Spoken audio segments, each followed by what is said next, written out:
안녕하십니까. 하루의 이슈를 전하는 채널 이슈펍입니다.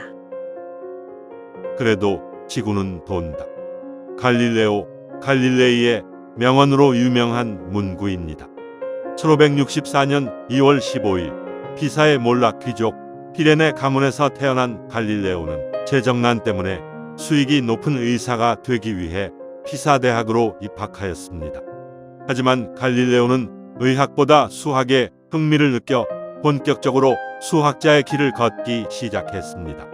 갈릴레오는 경제적 어려움으로 인해 대학을 그만두게 되지만 스스로 연구를 하면서 학생들을 가르쳐 생활비를 버는 등 수학에 대한 열정을 포기하지 않았습니다. 1592년 갈릴레오는 파도바 대학의 교수가 되어 기하학, 천문학, 군사기술 등을 가르치며 자신의 연구를 계속 이어나갔습니다. 1690년 갈릴레오는 당시 막 개발되었던 망원경을 접하게 됩니다. 그는 곧 망원경의 개량을 착수했고 1609년 후반부터 1610년 초에 걸쳐 밤하늘을 관찰합니다. 갈릴레오는 목성 주변에 작은 천체들이 돌고 있는 것을 발견합니다.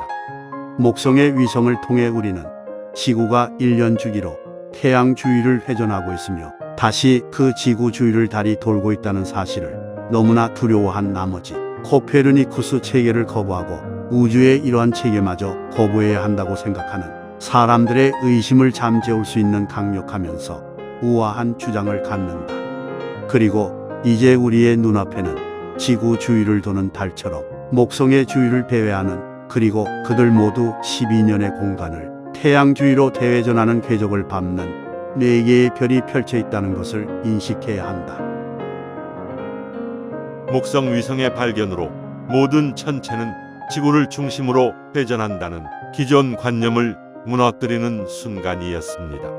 갈릴레오는 막강한 권력을 가진 메디치 가문의 수석 수학자 겸 철학자로 임명되면서 엄청난 수입과 사회적 지위를 얻게 되었습니다. 이와 동시에 갈릴레오는 기존 천동설을 지지하는 학자들과 성직자들에게 강한 반발을 받았습니다.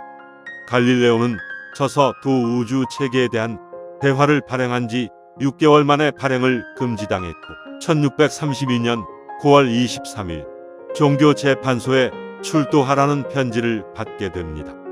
갈릴레오는 1633년 2월 로마에 도착하고 그해 6월 최종 판결을 받습니다.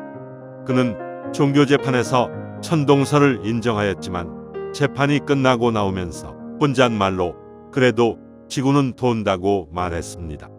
그런데 갈릴레오가 저 말을 읊었다는 뚜렷한 근거나 자료가 없다고 합니다. 당시 재판에 있어서 가장 중요한 쟁점은 갈릴레오가 1632년에 출판한 책 두 우주 체계에 대한 대화가 더 이상 지동설을 주장한 코페르니쿠스를 가르치거나 옹호하지 말라는 교황의 결정을 어겼는지에 대한 것이었습니다. 갈릴레오는 오히려 코페르니쿠스를 논박하기 위해서 그 책을 저술했다고 밝혔습니다. 마지막 신문에서 판결은 태양을 중심으로 지구가 돈다는 가설이 성경에 위배된다고 했음에도 갈릴레오가 이를 옹호한 것은 잘못이지만 그 입장을 버리겠다고 맹세하면 죄는 면하게 해준다는 것이었습니다.